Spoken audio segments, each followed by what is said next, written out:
Good morning, America. This morning, Nate comes ashore, making landfall first in Louisiana, hours later, a second time in Mississippi.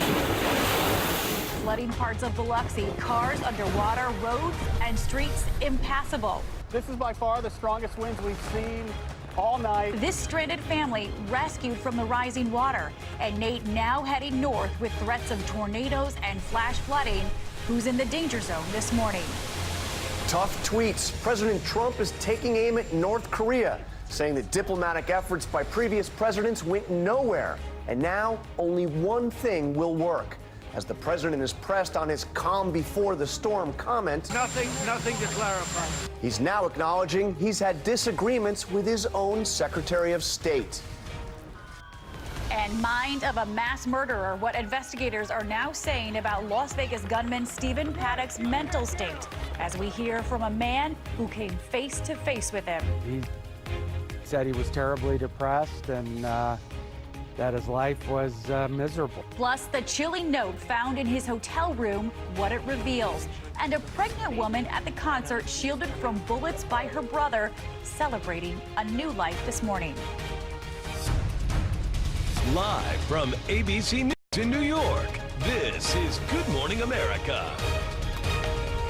And good Sunday morning. Dan is on assignment once again. And as promised, John Carl, our chief White House correspondent, he's back. Tony Reale's back. Ron didn't go anywhere. Neither did Rob. We're going to get to him in a second. And we're going to begin this morning with breaking news. Hurricane Nate making not one, but two landfalls along the Gulf Coast overnight. Here's a look at what it looked like when Nate came ashore near Biloxi. With maximum winds of 85 miles an hour, this area inundated by the storm surge, the water continuing to flood nearby casinos and their parking garages. And here's the scene in downtown Mobile, this part of the city underwater. Over 100,000 people are reported to be without power this morning. Nate now lashing everything in its path with powerful winds, heavy rain, and there are concerns about possible tornadoes now as it marches north. We have team coverage beginning right here in the studio with our chief meteorologist, Rob Marciano, who is tracking the storm. Good morning, Rob. Good morning, Paula. You saw that storm surge, 4 to 6 feet of it coming over Highway 90 across the Biloxi. This is the fourth, if you count Maria, this is the fourth U.S. landfalling hurricane in the last 45 days, happening shortly after midnight in through Biloxi.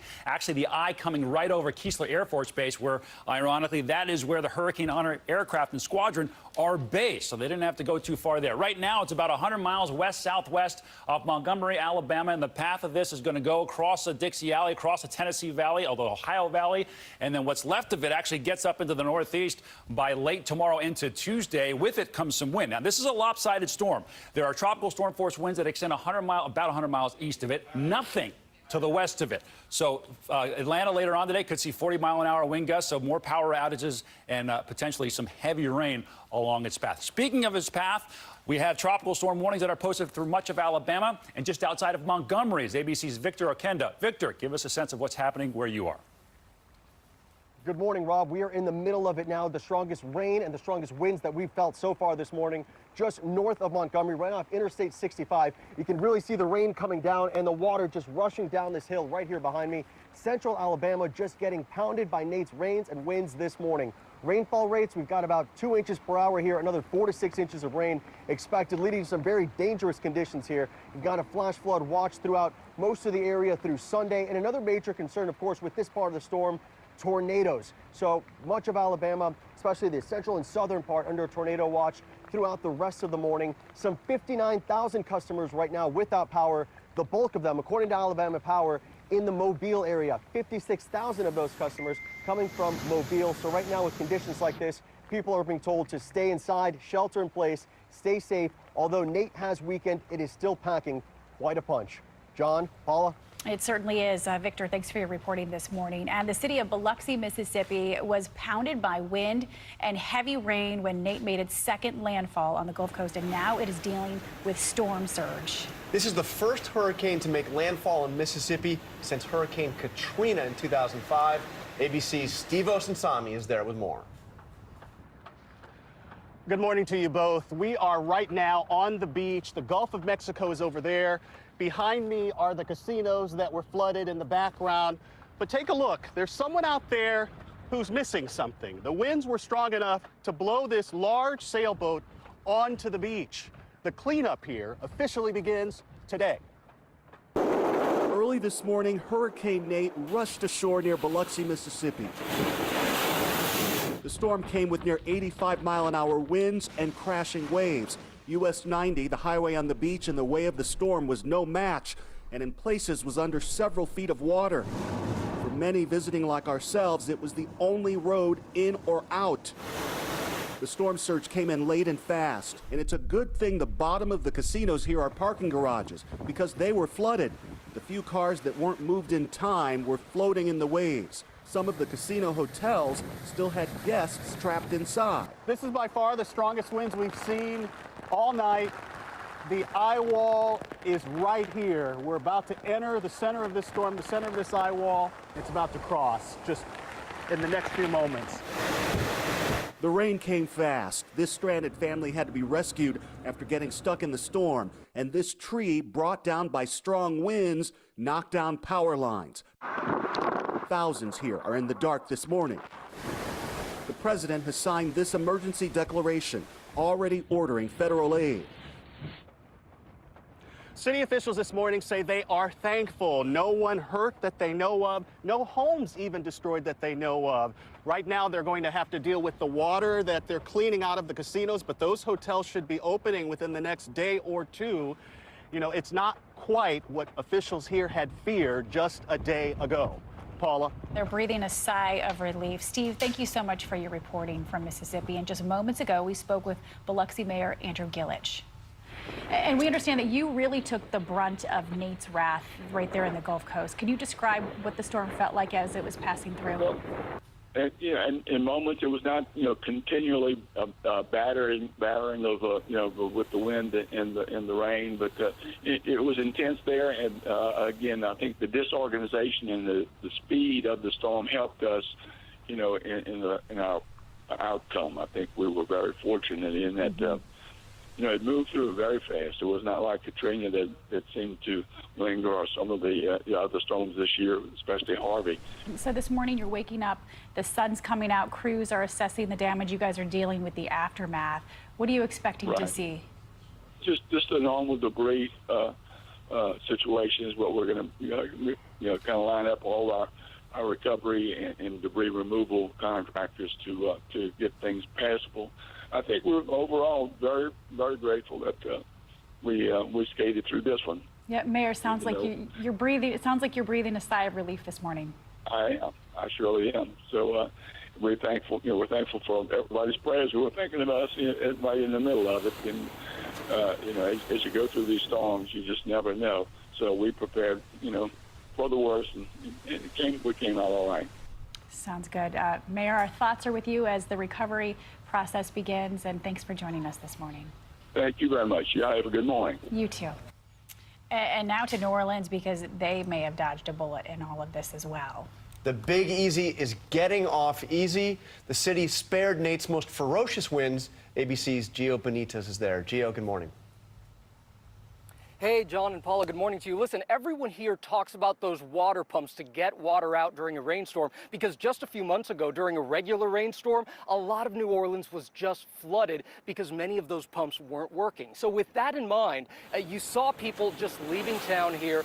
You saw streets that were completely empty. I mean, imagine Saturday night, the French Quarter in New Orleans, usually bustling with cars and people.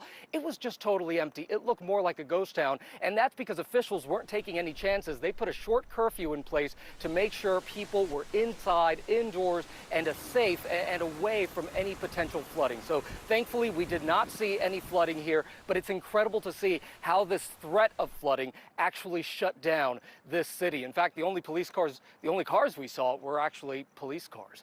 John and Paula, back to you. Yeah, that is a good sight to see from New Orleans. Thanks for your reporting, Gio. And the mayor of San Juan is keeping the dire situation in Puerto Rico from Hurricane Maria right in the spotlight through a series of tweets. Overnight, the mayor writing, "Power collapses in San Juan Hospital with 2 patients being transferred out, have requested support from FEMA Brock, nothing." Then this, increasingly painful to understand the American people want to help us and the government does not want to help. We need water. And finally, this tweet, the hospital had requested support from FEMA and no response.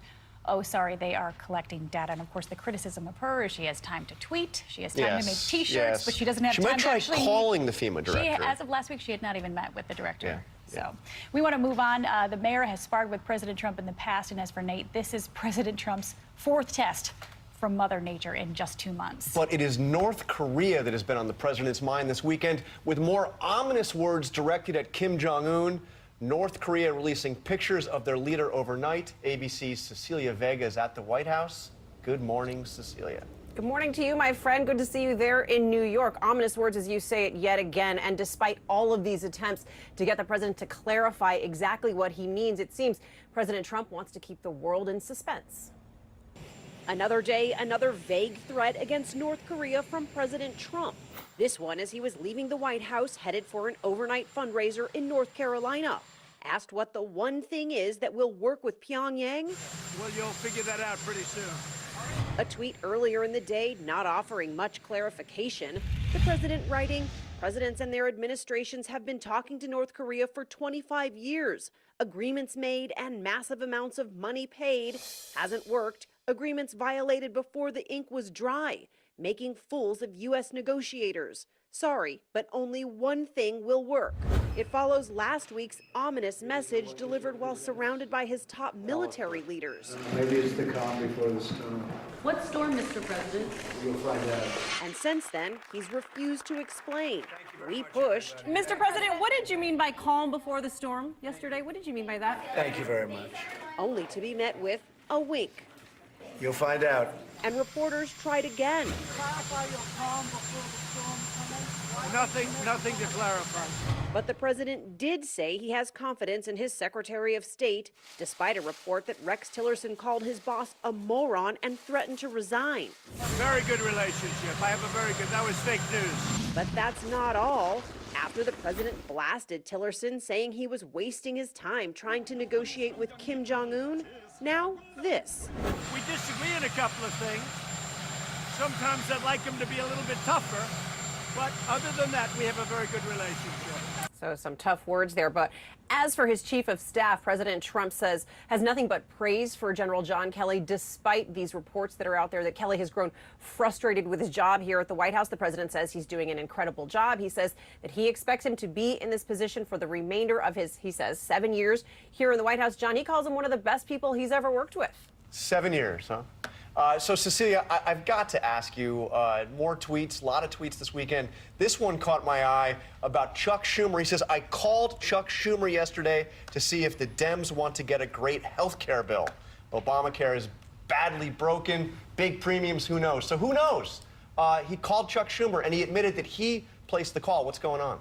Yeah, so he called him on Friday. Again, he likes to call him Chuck and Nancy. Remember that when both the Democratic leaders were here at the White House not too long ago. President says he wants to try and cut a temporary deal, a 1 or 2 year deal on health care. Basically, Schumer said no dice. The president wants repeal and replace. He can't get that in his own party. And, John, as you know, Democrats say that is a non-starter for them, too. But, John, you know, I got to take one issue with you there in New York. I'm loving this, but I thought that we agreed you were going to come to me and call me like living legend, kind of beef up the team here. Award-winning senior White House correspondent. The one and only. Tremendous. Paula, you let me know if you need any secrets. Cecilia, let me just say, I'm going to beat you up right now. Every day. I don't know what we owe this pleasure of having you join us on the weekend, but we are eternally grateful, and will be forever indebted to your services. Is that enough? Thank you. That's pretty awesome. That's good. Thank you, John. Thank you, Your Highness. All right, Cecilia. The Honorable Cecilia Vega. Honestly, love having Cecilia here on the weekends. And we want to move on. We should do more. Another leading lady that we have here at ABC News, Martha Raddatz, our Chief Global Affairs Correspondent in Washington, gearing up to host this week a little bit later this morning. Martha, love to have you on the show. Glad you're going to be hosting this week. Legend. How do you follow that? So let's begin with North. Tough. And speaking of, let's talk about North Korea. Let's try to transition. You know, the president saying only one thing will work, and then when pressed about it, says you're going to figure it out pretty soon. So how are we supposed to interpret this? Are we going to war? Well, I think what you saw the other day in that photograph and him talking the talk was very much off the cuff. I think there is nothing imminent planned, of course, unless North Korea does something extremely stupid. But it is that coercive diplomacy. That's the way it's been described to me. They are still trying to stay on a diplomatic track The sanctions, they hope, work, but Donald Trump is going to keep up that chorus of, hey, if you don't do that, there could be military force. That is very Donald Trump. What you saw there in that photograph, surrounded by the military, and I think it was just off the cuff, saying what the kinds of things he usually says with a wink added in to Cecilia. And I'll tell you, none of his senior advisors had any idea that he was going to say that. That surprised them as much as it surprised all of us. But what about John Kelly? There's been rampant speculation about his chief of staff. How long will he stay? We heard him say he's going to be there for 7 years. What are you hearing? Well, I don't know about 7 years there, John and Paula, but I think this is an extremely challenging job for John Kelly, and he has had some very challenging jobs. This is a person who is disciplined. This is a person who is used to discipline. This is a person who is used to giving orders and having those orders followed. But I think John Kelly is there to stay as long as he feels he is serving the nation. Because his background as a military officer, as a senior officer, he does not throw in the towel. Despite frustrations, despite all of that, and the same with General Mattis, Secretary Mattis now. You have this background of serving the nation. I think both of them feel they will continue to do that as long as they feel they are helping the nation. It's that overwhelming sense of duty that usurps everything else. All right, Martha, have a great show. We're going to let you know go because we know you are preparing for that big show this morning. She has two congressmen on, both Iraq war veterans with opposing views on gun control, for a rare conversation on how Congress should really respond to the Las Vegas shooting. Plus the latest details on Nate with the director of FEMA, what he says about what's going on in Puerto Rico. That's coming up on This Week. And time now for weather. Let's go back to Rob Marciano. Hi, John. Hi, Paul. Again, as with all hurricanes, the threat for tornadoes exists today, and we have this tornado watch out for the east side of it until 11 o'clock Eastern time. And these two water spouts, I should say, which touched onto Gulf Shores and Orange Beach late yesterday afternoon. So proof in the pudding there. We have to be careful of these spinning up throughout the morning today. Also rain, that's going to be an issue. Some of this moisture getting streamed up into a frontal boundary that's pushing across the northeast. So some tropical rains already well ahead of the center of Nate, which is going to spin through Alabama, Georgia, and Tennessee later on today. But we've got flood watches out for Birmingham, just north of Atlanta, in through Asheville. Some of these areas need rain, but with all tropical systems, a lot of that rain can come too fast and too much, so flooding is going to be a distinct possibility. That's the latest on Nate. It's time now for your local forecast. Check it out. Well, tracking a few morning showers, temperatures in the 70s, and it is very, very humid. Also a little bit breezy. Cloudy around lunchtime and staying cloudy through the afternoon. High temperatures today peaking in the upper 70s. Overnight, it will be warm, muggy, and still on the breezy side. Heavy rain expected as we head into your Columbus Day Monday morning. Heaviest rain out of here by about lunchtime. We'll see maybe 1 to 2 inches of rain from Nate, and then more showers possible Wednesday and Thursday of this week. By the way, Nate almost got to Category 2 status, making landfall as a Cat 1, the 9th consecutive storm to reach hurricane status. Unbelievable how busy it's been this year. Been so busy. I know you're busy in the news department. What's going on? Well, good morning to all of you. Good morning, everyone. We're going to begin in Charlottesville, Virginia, where a group of white nationalists held a rally around a statue, a Confederate statue of Robert E. Lee, chanting, "You will not replace us." About 24 people carrying tiki torches turned out for the event Saturday in Emancipation Park. Police say there were no incidents of violence, unlike the gathering in early August that ended with a counter-protester being struck by a car and killed. And in Auburn, Washington, the rapper known as Nelly was arrested on Saturday after a woman accused him of sexually assaulting her on his tour bus. Just before one of his performances, the Grammy Award winner taking to Twitter to proclaim that he is completely innocent. He was booked for investigation of rape and then released without being charged. In London, investigators say the out-of-control car that mowed down pedestrians near the Natural History Museum on Saturday, injuring 11 people, was not a terrorist attack. The incident, which at first led to a major security alert, is being treated as a traffic accident. That driver was taken into custody briefly and has since been released. The Florida nursing home, where a dozen people died after Hurricane Irma knocked out their power, leaving the residents in the sweltering heat, it is closed. According to a notice filed with the state on September 27th, the facility closed its doors and laid off 245 employees a week earlier. The deaths still under investigation. Also in Florida.